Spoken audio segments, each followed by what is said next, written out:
الحمد لله الكريم المنان على ما هدانا إلى الإسلام وأرشدنا للإيمان وأنزل هذا القرآن الكريم بالبرهان وأرسل لنا أفضل الرسل بأفصح اللسان فله الحمد والشكر على هذه النعم العظيمة والآلاء الجسيمة والصلاة والسلام على خير خلق الله وخاتم رسل الله الذي قال ما اجتمع قوم في بيت من بيوت الله يتلون كتاب الله ويتدارسونه فيما بينهم إلا نزلت عليهم السكينة وغشيتهم الرحمة وحفتهم الملائكة وذكرهم الله في من عنده وعلى آله وصحبه ومن اهتدى بهديه وبعد. فقد وقفنا في درس أمس عند قوله جل وعلا من سورة النساء أم لهم نصيب من الملك فإذا لا يؤتون الناس نقيرا، الآية رقم 53. فلنبدأ من هنا. أعوذ بالله من الشيطان الرجيم. أم لهم نصيب من الملك فإذا لا يؤتون الناس نقيرا أم يحسدون الناس على ما آتاهم الله من فضله فقد آتينا آل إبراهيم الكتاب والحكمة وآتيناهم ملكا عظيما فمنهم من آمن به ومنهم من صد عنه وكفى بجهنم سعيرا إن الذين كفروا بآياتنا سوف نصليهم نارا كلما نضجت جلودهم بدلناهم جلودا غيرها ليذوقوا العذاب إن الله كان عزيزا حكيما والذين آمنوا وعملوا الصالحات سندخلهم جنات تجري من تحتها الأنهار خالدين فيها أبدا لهم فيها أزواج مطهرة وندخلهم ظلا ظليلا إن الله يأمركم أن تؤدوا الأمانات إلى أهلها وإذا حكمتم بين الناس أن تحكموا بالعدل إن الله نعم ما يعظكم به إن الله كان سميعا بصيرا يا أيها الذين آمنوا أطيعوا الله وأطيعوا الرسول وأولي الأمر منكم فإن تنازعتم في شيء فردوه إلى الله والرسول إن كنتم تؤمنون بالله واليوم الآخر ذلك خير وأحسن تأويلا ألم تر إلى الذين يزعمون أنهم آمنوا بما أنزل إليك وما أنزل من قبلك يريدون أن يتحاكموا إلى الطاغوت وقد أمروا أن يكفروا به ويريد الشيطان أن يضلهم ضلالا بعيدا وإذا قيل لهم تعالوا إلى ما أنزل الله وإلى الرسول رأيت المنافقين يصدون عنك صدودا فكيف إذا أصابتهم مصيبة بما قدمت أيديهم ثم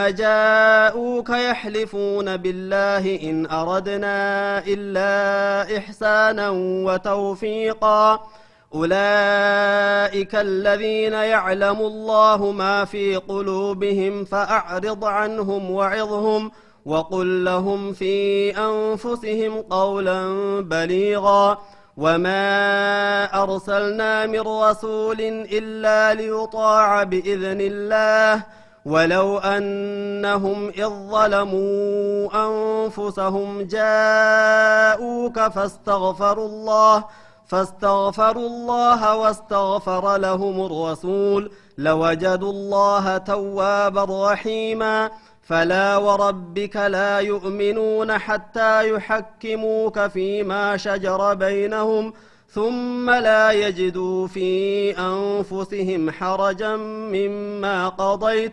ويسلموا تسليما ባለፉት አያቶች ስለ ይሁዶች ተንኮልና ደባ በተመለከተ ሙእሚኖች እንዲያውቋቸውና እንዲጠነቀቋቸው የተለያዩ ስህተቶችና ተንኮሎቻቸውን እያጋለጠ ነበር የመጣው በማሳጣት መልኩ ማለት ነው። ምክንያቱም እነሱ አውቆ ጠፍ በመሆናቸው ቢሻው ግደለም ተብሎ ሊታለፉ የሚገባቸው ሰዎች አይደሉም። ሰው በአጋጣሚ ዝም ብሎ ቢሳሳት ምንም አይደለም ተብሎ ይታለፋል።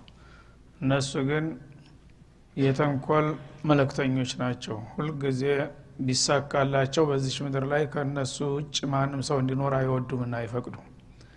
እንደዚህ እስከሆኑ ድረስ የሰው ልጆች ጸር በመሆናቸው ሌሎቹ ደግሞ ሊያቋቸው ይገባል በየዋህነት ጥፋት ላይ እንዳይወድቁ ማለት ነው። በዛ መሰረት አሁንም እየቀጠለበት ነው ተናንተና የጀመረው። አምለሁም ነሲቡ ሚነል ሙልክ እነዚህ እስራኤላውያን ወይም የይሁዳ ዘርነን ባዎች ወይም የቀደምት መጽሐፍ ባለቤቶች ለመሆኑ እነሱ ከስልጣን ድርሻ አላቸውን ይላል። فإذا لا يؤتون الناس نقيرا ደግነቱ የስልጣን ድርሻ መብቱ የላቸውም እንጂ ቢኖራቸው ማኑሮ እንደሚመኙት ለሌላው ሰው ዘር የነቂር ያህል እንኳን ሽራፊ ሊያደርጉቱ ባልቻሉ ነበር ይላል። እና አላህ Subhanahu Wa Ta'ala እንግዲህ ደጋግሞ መክሯቸውና አስጠንቅቋቸው እንቢ በማለታቸው በዚህ በዱንያ ላይ ራሱ እድለቢስ አድርጓቸዋል፣ ረግሟቸዋል። ወላአነሁሙላህ እንዳለው ማለት ነው። እንደ ጥረታቸውና እንደ ዕውቀታቸው እንደ ተንኮላቸው ቢሆን ኑሮ በዚህ ምድር ላይ የበላይነትን መያዝ ያለባቸው እነሱ ነበሩ። ግን ያንን እድል አላህ ነጥቋቸዋል። እነሱ ደግሞ ተስፋ ያለ መቁረጥ ሁሉ ጊዜ በተንኮል ላይ ተንኮል በመደመር ያን እድል ለመጨበጥ ነው የሚፍጨረጨሩት። ስለዚህ ነብዩ አለይሂ ሰላቱ ወሰለም ተልከው በሚመጡበት ጊዜ እንደሚመጡ በእርግጠኝነት ያውቁ የነበሩ ሰዎች ከማወቅም አልፈው ራሳቸው ትንቢይ ይናገሩ እንደነበረ ከዛም አልፈው የሚወጡበት በዳረል ሂጅራውን አስቀድመው ሂደው በመጠባበቅ ላይ የቆዩ ሰዎች ያን ሁሉ ነገር ያወቁ በመቀኝነት እንዴት ከኛ እጅ ወጥቶ የቂያደተ ዲንያ የዲን አመራር በእኛ የራሳችን ርስት ነው የግል ጥሪታችን ነው ብለው ያምናሉ። ለምን ታሪክን እየጠቀሱ ለመከራከር ስለሚችሉ ማለት ነው። አላህ ነብዩላህ ኢብራሂምን ታስታውሱ ከሆነ ሱረቱል በቀራ ላይ ወኢዝ ብተላ ኢብራሂም ረቡሁ ቢከሊማቲን ፈአተመሁና ቃለ ኢኒ ጃኢሉከ ሊናሲ ኢማማ ለሰው ልጆች ካሁን በኋላ አስተመጨረሻው ድረስ አንተን ቁድዋ ሐሰና መልካም አርአያ አድርጌ በኢማምነት ሰይሜሃለሁ ብሏቸዋል። ያችን ታሪክ ነው እነሱ ሁሉ ጊዜ እንትን የሚሉት ማለት ነው። የሱ ኢማምነት በእኛ ዘር ነው የሚወርደው። ግን እዛው አያት ላይ አለመታደል ሆኖ እንጂ እዛው አያት ላይ ቃለ ወሚን ذርየቲ ያሉ ራሳቸው ዘሮችም ይሄንን ማዕረጌን እየወረሱ እንዲቀጥሉ አድርግልኝ ብለው ሲጠይቁ ቃለ ላ የናሉ አህዲ الظالمين አለ። እና ዛሊም የሆኑ ዘሮች ሊመጡ ይችላሉ ባንተ ዘር ሐረግ ላይ እና ያንተ ዘር ስለሆኑ ብቻ ለዛሊሞች ይሄን እድል ዝም እየበጥቅሉ አልሰጥም። እንዳንተው ደጎች ከሆኑ ይኖራቸዋል። ዛሊሞች ከሆኑ ግን لمجرد ان كانوا ذريتك لا اعطي الامامه لهم ብሎ ነበር ማለት ነው። እነሱ ግን ይሄን ሸርጥ ተተው የኢብራሂም ዘር በመሆን ብቻ ሁሉ ጊዜ የበላይነት የኛ መሆን አለበት። እንደውም ደግሞ ወፈضلناهم على العالمين የሚለውን አያት ይጠቀማሉ። በአለም ህዝቦች ላይ አብልጠናቸዋል ይላል። ይሄ ብልጫ እንግዲህ የተሰጣቸው በትክክል በአላህ ፍቃድ በሚመሩበት ሰዓት ነበር እና አውፉ ቢአህዲኩም ይላል። ቃል ኪዳናችሁን እስካከበራችሁ እኔም አከብራለሁ ይላል። እነሱ ቃል ኪዳናቸውን አፍርሰዋል። እሱ ግን አንዴ የሰጣቸውን ነገር እንዲቀማቸው አይፈልጉም ማለት ነው። ኮንትራት ነው። ኮንትራት ስምምነቱ እስከተከበረ ድረስ ነው በሁለቱም ጃኒብ። እና እናንተ ቃል ክብራችሁን ጠብቃችሁ በእኔ ፍቃድ ከተመራችሁ ነብዮችን አንዱ ሄዶ ሌላው ሲመጣ ሁሉንም እየተቀበላችሁ ተተባበራችሁ እኔም እናንተ ጋር ቀጥላለሁ ነው ያላቸው። እነሱ ግን ያን ቃል ኪዳን ጥሰውታል፣ አፍርሰውታል ማለት ነው። በእነሱ በኩል ያለውን አፍርሰው እያሉ በአላህ በኩል ያለው ዲል ግን እንዲቀጥልላቸው ይፈልጋሉ ማለት ነው። እንዴ መርጣህናል በቃ ለምን በእኛ እግር ሌላ ተተካለህ ብለው ነው የሚከራከሩት። ይሄ ነገር ግን ምስጥሩ ምንድነው? ሐሰር ነው አለ አላህ፣ ምቀኝነት ነው። ምክንያቱም ከኛ በቀር ያለው ምንም ነገር አይገባውም፣ እኛ ግን ሁል ጊዜ አለቃ ሆነን መኖር አለብን የሚል በሽታ ነው የተጠናወታቸው ማለት ነው።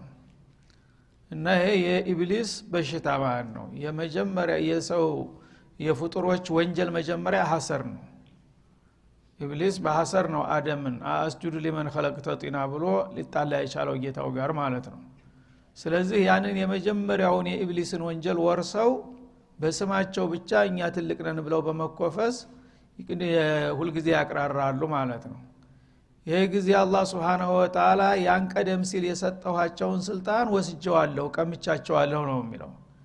ያ ስልጣንማ ቢኖራቸው ኑሮ እንደሚሉትና እንደሚያስወሩት ይሄ ነገር ከጃቸው የማይወጣ ቢሆንና ርስታቸው ቢሆን ኑሮ فإذا لا يأتون الناس نقيرا ይሄ ስልጣን እስካላቸው ድረስ በፍቃዳቸው እስቲ ሌሎችም ትንሽ ድርሻ ይድረሳቸው ብለው ለማንም አያደረጉትም ነበር። ደግነቱ እኔ ወስጃለሁ ባለቤቱ ቀምቻቸዋለሁኝ ወደዱም ጠሉም በቃ ለሌላ ተላልፏል እድሉ ብሎ መርዶውን ነገራቸው ማለት ነው። ነቂር ማለት በተምር ፍሬ ጀርባ ላይ የምትገኘው ነጥብ ናት። እና ተናንተና ፈቲላ የሚል አሳልፈን ነበር። ያው ተምርና አረብ ሁሉ ጊዜ ተቀራራቢ ተዋዋቂ ስለሆኑ በተለያዩ በሚያቋቸው ነገሮች ይነግራል። ሌላው ቦታ ደግሞ ቂጥሚር ይላል። ቂጥሚር ያም ተምር ጋር የተያያዘ ነው። ለትንሽ ነገር መመሰያ እነዚህን ሶስት ነገሮች አረቦች ይጠቀሙ ነበር ማለት ነው። ሁሉንም በተለያየ ቦታ አመጣቸው። እና ፈቲል ማለት በተምሯ ጉድጓድ መሃል የተኛችው ክር የመሰለችው ነጯ ነገር ናት። ያችን ያህልም አይዞልምም ብሎ አላህ እንደማይዞልም ገለጠ ማለት ነው። ዛሬ ደግሞ እነዚህ ይሁዶች ስልጣን ቢኖራቸው ኑሮ የሰው ልጆችን በበላይነት የመምራት ስልጣን ቢኖራቸው ኑሮ ሁሉ ጊዜ ያን ስልጣናቸውን ራሳቸው ይዘው ይቀጥላሉ እስከ ዓለም ፍጻሜ እንጂ ለማንም ሽራፊ ፍርፋሪ እንኳን አያደርጉትም። ቂጥምር የምታህል እንኳን ብትሆን ቂጥምር እንግዲህ በዛ በፈቲል ተቃራኒ ናት ማለት ነው። ፈቲል ያለችው በስንጥቁ ፊት ለፊት ነው። ቂጥምር ደግሞ በጀርባው ገልብጠህ ስታይ ወገቡ ላይ ጎድጎድ ያለ እንደ ሽምብራን ብርት አለች ማለት ነው። ያችን ብዙ ሰው አያውቃትም በደንብ ስለማትታይ ማለት ነው። ያችን ያህል እንኳን ለማንም አያደረጉቱ ነበር ይሁዶች። ስልጣኑ ጉልበቱ ቢኖራቸው ወላ ምስራቃዊ ምዕራባዊ የሚባል ነገር ረራ ያረጉለትም ወላ ዘመዴ ነው ወዳጄ ነው የሚባል ነገር የለም። ይሄን ነገር ግን አላህ ቀማቸው። መጀመሪያ አላህ ተቀማቸው። ከየት ሊያመጡ ቻሉ? ቁልላሁ ማሊከል ሙልክ ቱእቲል ሙልከ መን ተሻ ወተንዚዑ መን ተሻ። በአሁኑ ጊዜ እንደ መጅገር በሌሎች ጉያ ተለጥፈው ነው ዓለምን የሚያምሱት ያሉት። ስልጣን የበላይነት የላቸውም። ግን ሌሎቹን ኃይል ያላቸውን ተነሱ ተለጥፈው እነዛን በመሾፈር ሌሎቹን ጉልበት ያላቸውን በማሽከርከር ነው ዓለምን የሚበጠብጡ ያሉት። ራሳቸውማ ስልጣን ለመቆጣጠር ቢችሉ ኑሮ ተዓለም ሀያላን አንዱ ቢሆኑ ኑሮ ለምሳሌ በአሜሪካ ደረጃ ቢሆኑ ኑሮ ዓለም አልቆለት ነበር ጭራሹን ማለት ነው። ከዛ በኋላ የቀበሌ አስተዳደር እንኳን ሌላ ሰው አይሰጡም ነበር ማለት ነው። ነቂራ ማለት እንኳን አንድ ክፍለ ሀገር እንኳን እንትና አህያ ማን ነው ኢቅሊም ወላ እንዲ የራሱ ግዛት የሚባል ነገር ቀርቶ ቀበሌ እንኳን ሊሰጥህ አይችልም። እድርም አይፈቅድልህም ይሁዲ ማለት ነው። እቺን እንትን ቢሆን ኖሮ ደግነቱ የላቸውም። ይሄ ድሉ ተቀምጠዋል ይላል አላህ Subhanahu Wa Ta'ala።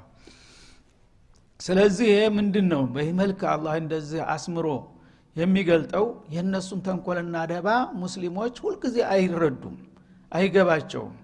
ተንኮለኞች ናቸው እንኳን ቢሉ ላይመርላ ነው ዝም ብለው እንጂ በሚገባ ዋቂዑን አያውቁም ይሁዳ ውስጥ ያለውን ሁኔታ ማለት ነው። እነሱ ግን እድሉ ቢያጋጥማቸው እናንተን ተምድርገጥ ለማጥፋት ወደ ኋላ አይሉም። አንድ ነገር ደግሞ ሰው ሰብአዊ ርህራሄ እንኳን አለው እኮ አንድ አሽከሩም ቢሆን አገልጋዩም ቢሆን ትንሽ ነገር አንድ ቀን ታረጎት ይሰጣል ነቂር አይሰጥህም ነበር ይሁዲ ስልጣን ቢኖረው እንግዲህ ተነቂር ያነሰ ነገር የለም ነቂር ቀርቶ የተምሩ ፍሬ ራሱ ዋጋ የለውም አንዲት የተምር ፍሬ አሁን ገንዘብ ናት ብሎ ሰው ለሰው ይነፍጋል ሷን ፍሬ ይፈልጋታል ታል ለማንም ሰው ይሰጣል እነሱ ግን እንትኗን ተምሯን ፍሬዋን ሳይሆን ነቂሯን እንኳን ምታህል ዲል ለሌላ ህዝብ አይፈቅዱም ነበር ይሄን ወቁ ስለዚህ እነዚህ ሰዎች ጸረ ኢንሳን ያናቸውና ምን ጊዜም ቢሆን ባለው ዋቂ ተጨባጭ ሁኔታ አውቃችሁ ታልተጠነቀቃችኋቸው ቀስ በቀስ ተንኮላቸው እየሰረጠ ሄዶ ስልጣናቸው እየተነከረ ከመጣ ያልቅላችኋል ሁላችሁም ማለትን ለመጠቆም ነው ማለት ነው አም يحسدون الناس على ናበል يحسدون الناس እና ይሄ ሁሉ ምክንያት ችግሩ ምንድነው ምንጩ ካልክ እነሱ ሰውን ይመቀኛሉ ከነሱ በስተቀር ያለ ሰው እንዲኖር አይፈልጉም ማለት ቅጭ ነገር ማለት ነው ና አም بمعنى በልናት ዘላይ በል يحسدون الناس የተለያየ ምክንያት አትስጡ ይሁዳ እንደ የሚለው እንዲፈልጎ ነው እንዲብላችሁ ተእዊል አያስፈልግም ያለው ተጨባጭ ሁኔታ ይሁዳ በዲንም ሆነ በዱንያ ማንንም ሰው ኸይር እንዲያገኝ አይፈልጉም ኸይር ካለች የትም ቦታ ለኛ መሆን አለባት ነው የሚሉት ማለት ነው እኛ እንብላ እኛ እንኑር ሌላው አፈር ይብላ ነው የነሱ መርሃቸው ይህ አይነት ደግሞ ጸባይ ያለው ሰው ከሰው ጋር ሊስማማ አይችልም ማለት ነው ለምን ራስ ወዳድ ነው ስግብግብ ነው ሌላው በቃ እንዲኖር አይፈልግም እና የመሬት አጣባቢ አድርገው ነው የሚያዩት መሬት ለነሱ የግል አንጡራ ጥሪት ተደርጋ እንደተሰጠች በመንደር ላይ ያሉ የሰው ልጆች ማንንም ይሁን ማን ምስራቃዊ ሆነ ምዕራባዊ ጥቁሩም ሆነ ነጩ አራሙቻ ነው በእነሱ አስተሳሰብ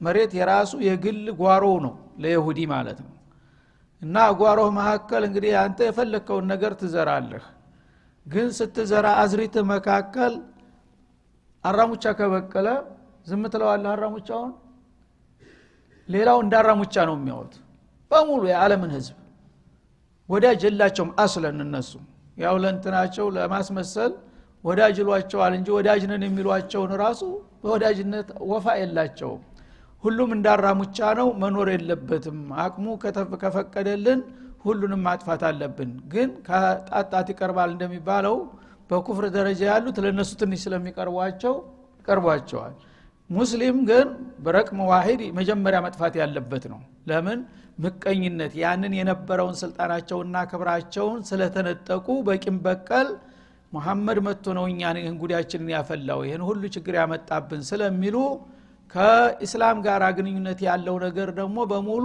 መጥፋት አለበት ብለው ነው የሚያምኑ ለምን በምቀኝነት ለምን ይሄን ድል በእኛ ላይ መቀጠል ሲገባው ለሌሎች አልፎ ሄደ እነዚህ ሰው ባይኖሩ እኮ ይሄ ድል የኛ ይሆን ነበር ስለዚህ እነሱ የሚጠፉበት መንገድ ካለ አሁንም መጣር አለብን ብለው ነው የሚያስቡት ማለት ነው ምቀኛ ያው ለሚመቀኘው ሰው የሚያደርገውን ሁሉ ያደርጋል አና يحسدون الناس على ما آتاهم الله من فضله الله ተትሩፋቱ ተጸጋው ያደረጉታቸውን ሰዎች ሁሉ ይመቀኙዋቸዋል ማለት ነው ማንንም ሰው አይምሩትም ትንሽ ኸይር ካለው ኩሉ ኒዕመት محسود እንደሚባለው አንተ ገንዘብ አለህ ለምን ከኛ ውጭ ሆኖ ገንዘብ አገኘ ይሄ ሰውዬ ስልጣን አለ ለምን የኛ ሰው ሳይሆን ስልጣን ያዘ ተሰሚነት አለ ለምን ተኛ ውጭ ሆኖ ተሰሚነት አገኘ ምሁር ሆንክ ለምን ተኛ ውጭ ሆኖ ምሁር ተገኘ በቃ ይሄ ነው ሁሉ ነገር ከነሱ ውጭ ሆነ ሁሉ የማይገባው ህገ ወጥ ተደርጎ ነው የሚወሰደው ማለት ነው ያ ሰው ደግሞ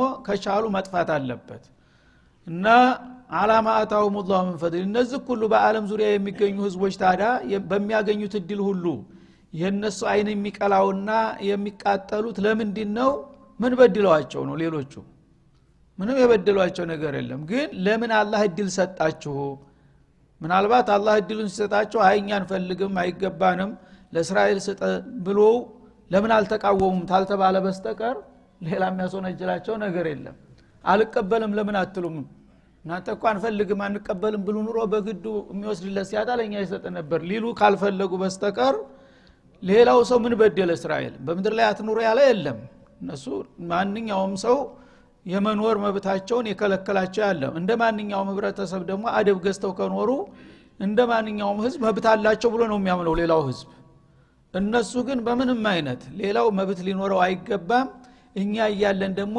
ለምንድነው እድል የሚኖረው ብለው በዚህ ነው ነክሰው የያዙት ዓለምን ሰቅዘው ማለት ነው እና አላህ በሰጣቸው እድል ሰዎችን ይመቀኟቸዋል ሰዎቹ ለእስራኤሎቹ አትስጥለኛ ስጠን ብለው አቤቱታ አቅርበው ተከራክረው ቢወስዱ ኑሮ እነሱም ቢሉ ማማረባቸው ነበር ማለት ነው ግን ሌሎቹ ሰዎች አላህ ሰጣቸው አላህ ሲሰጣቸው አንቀበልም ይላሉ እንዴ ለምን ተቀበልክ አላህ ለምን እድል ሲሰጥህ ይሻልክ ተብሎ ካልሆነ በስተቀር ሌላውን የሚጠሉበት ምክንያት የለም ይሄን ደግሞ ከሆነ የሚያስቡት ይሄ ደግሞ አባባል በእነሱም ዘንድ እውነት ዘረተል አቅል ካላቸው ተቀባይነት የለውም ለምን ታሪክን በዋቢነት ተጠቅሳለሁ ይላል ፈቀድ አተይና አለ ኢብራሂም الكتاب والحكمه ካሁን ቀደም እነሱ የሚኮሩበትንና ሁሉ ጊዜ የበላይነታቸውን የሚያንጸባርቁበትን የኢብራሂምና የትውልዶቹን ታሪክ ብናነሳ ይላል ፈቀድ አተይና አለ ኢብራሂምን ራሳቸውን ከዛም በኋላ ቤተሰባቸውና ዘረግንዳቸውን የተለያዩ ደረጃዎች አላህ ሰጥቷቸዋል አሁን እድል መሰጠት ፈድሉላህ በእነዚህ አሁን ባሉት ህዝቦች አልተጀመረም ማለት ነው ተጥንት ጀምሮ የናንተ አባቶች የናንተ ቅድማያቶች ከነ ኢብራሂም ጀምሮ ያለውን ስናይ እነ ኢብራሂምንና የሳቸው ዘር የሆኑትን አላህ Subhanahu Wa Ta'ala ኪታብ ሰጥቷቸዋል አይደለም እንዴ ለሙሐመድ ኪታብ እንደሰጠ ኢብራሂምንም ተመቀኙታ እንግዲህ ይሄ ከሆነማ ለምን ኢብራሂምስ ኪታብ ሲሰጥ አይገባው ነበር አትሉም አላህ ነው የሰጠው ተቀበለ ለሌሎችም አላህ ሰጣቸው ተቀበሉ ምንድነው ልዩነታቸው ለኢብራሂም ሰጠናል አይደለም ነታው ቀደም ዲሉን ኪታብ ሰጠነው ወልሂክማ ንቡዋንም ሰጠነው ነብዩላህ ኢብራሂም ያው ታላቅ ነብያት ከሚባሉት ከኡሉል አዝሞች አንዱ ናቸው ማለት ነው እናሳቸው ኪታብ ሲሰጣቸው የጣዖታዊ ልጅ ነበሩ ያዘር ልጅ ግን አላህ መረጣቸው ከዛ ይخرجul hayy من الميت ብሎ ማለት ነው ህክማ ንቡዋንም አጎናጸፋቸው ያኔ ለኢብራሂም ይሄን እድል መስጠቱ አላህ ጥሩ ነው ወይስ መጥፎ ባንድ ፊቱ እንግዲህ ከኛ ውጭ ያለው ሁሉ አይገባውም ካላችሁ ከኢብራሂም ጀምሮሃ መቀኝነቱን ለኢብራሂም ይገባዋል ካላችሁ ደግሞ ኢብራሂም ምንድነው የአላህ ባሪያ አይደለም እንዴ ሌሎችስ የአላህ ባሮች አይደሉም እንዴ ለኢብራሂም የሰጠው ለሌላው ሲሰጥ ለምንድነው የምታኮርፉት ይላል ማለት ነው ኢብራሂምማ የኛ አባት ስለሆነ ሊሉ ነው ማለት ነው በዘረኝነት አይደለም ይሄ ከሆነ እናንተ መስጠት የምትችሉ ካለ ስጡ በእኔ ንብረት ምን አገባችሁ ነው ደግሞ አላህ የሚለው እኔ ለባሮቼ የፈለኩትን ሰጣለሁ የፈለኩትን ነፍጋለሁኝ ይሄን ደግሞ በታሪክ መስታወስ ሲታይ ተጥንት ጀምሮ ያለ ነገር ነው እናንተ ራሳችሁ አላህ ለኢብራሂም እድሉን ባይሰጠው ኑሮ ያ ሁሉ ክብርና ማዕረግ ለእናንተ ይመጣ ነበር እንዴ ስለዚህ ለራስ የምትወደውን ነገር ለሌላው ለምን ትጠላለህ ይላል ማን ወአተይናሁ ሙልከን ዐዚማ እና ኢብራሂምን ዘሮች ንቡዋና ኪታብ ብቻ አይደለም በዱንያውም በኩል ደግሞ በጣም ግዙፍ የሆነ አስገራሚ የሆነ ሰፋፊ ስልጣንም ሰተናቸዋል ይላል ለምሳሌ እነ ነብዩላህ ዩሱፍ በታገራቸው ውጭ በባዕድ ሀገር ታይቶ የማይታወቅ ግዙፍ የሆነ ስልጣን አላህ ሰጥቷቸው ነበር ከዛ በኋላ ደግሞ እነ ዳውድ መጡ እነ ሱለይማን መጡ ሱለይማን በተለይ በአለም አንደኛው የመጀመሪያ ሙስሊም የዓለም ገዥ የነበሩ ማለት ነው ዓለምን አንድ አድርገው ከገዙት ሱለይማን ናቸው ሰውን ብቻ ሳይሆን ጂንን ጭምር እንስሳትን አዕዋፍን ጭምር የገዙ ማለት ነው የኢብራሂም ዘር ነው ይሄ ሰውዬ ማን ነው የሰጠው ይሄንን አላህ ነው እሺ ለሱለይማን ይሄን ሲሰጠው ለምን ሰጠው አላላችሁም ለሙሐመድ ሲሰጠው ለምን ታቆርፋላችሁ ደግሞ በዘርም ከሆነ እኮ ሙሐመድም የኢብራሂም ዘር ነው ግድ በኢስሐቅ ታልወረደ ኢየሱስ ዘር አይባልም እንዴ ሌሎቹ በሙሉ እናንተ የምታወድሷቸው የኢብራሂም ዘር ነው ብላችሁ ነው የሙሐመድስ ኢብራሂም ዘር አይደለም እንዴ እስማኤል ልጁ አይደለም በእስማኤል ዘር ነው የወረደው ይሄ ምንድነው ልዩነቱ ይላል አላህ Subhanahu Wa Ta'ala ወአተይናሁ ሙልከን ዐዚማ ስለዚህ ለኢብራሂምና ለትውልዶቹ ስልጣንንና ኪታብን ብሎም ሰፋፊ ንግስናን እንደሰጠ ሁሉ አሁንም ደግሞ ከዛው ከኢብራሂም ዘር ሳይወጣ ለሙሐመድ ስልጣኑና ኪታቡን ንቡዋን ቢሰጠው ምንድነው ልዩነቱ እስቲ በሎጂክ መከራከር ከቻላችሁ ንገሩ ይለዚህ መልስ ይላል አላህ Subhanahu Wa Ta'ala አጣብቂኝ ውስጥ አስገባቸው ማለት ነው ግን እነሱ ሁሉ ጊዜ በአቅል አይደለም የሚሄዱት በመቀኝነት ብቻ ነው ይሄን ሁሉ እንግዲህ ምናልባት አላህ Subhanahu Wa Ta'ala አቅል ያላቸው ካሉ ከመሐከላቸው ስተታቸውን ይረዱ ዘንድ ነው በዚህ መልኩ ሙናቀሻ የሚያደርጋቸው እነሱ ካልገባቸውና ካልተረዱ ደግሞ ሌላው ሰው የነሱን ደባ አውቆ እንዲጠነቀቃቸው ለማድረግ ነው ማለት ነው። እና ስለዚህ አላህ Subhanahu Wa Ta'ala እንግዲህ ታውን ቀደም በተደጋጋሚ እንዳልኩት የነሱን መውቀስና ማብጠልጠል ሳይሆን ዋናው አላማው እነሱ አንዴ ለይቶላቸዋል ያው የሰው ቅርጽ ይዘው ሰይጣን ሆነዋል። ግን ሌላው ሰው እነሱን እንደ ሰው ቆጥሮ እነሱን ማርነቅና እነሱን መከተል ወይም በእነሱ መታለልና መሸንገል እንዲቆም ነው ይሄን ነገር ምስጥሩን የሚጎለጉለው ማለት ነው። ሆኖም ግን እስካሁን ድረስ በተለይ ሙስሊሞቹ የይሁዶችን ደባ በሚገባ የተረዱ አይመስሉም። ይሄን እስካላወቁና አስታንለቁ ድረስ ደግሞ ችግራቸው ይቀጥላል ማለት ነው። هذا وصلى الله وسلم على النبي وعلى اله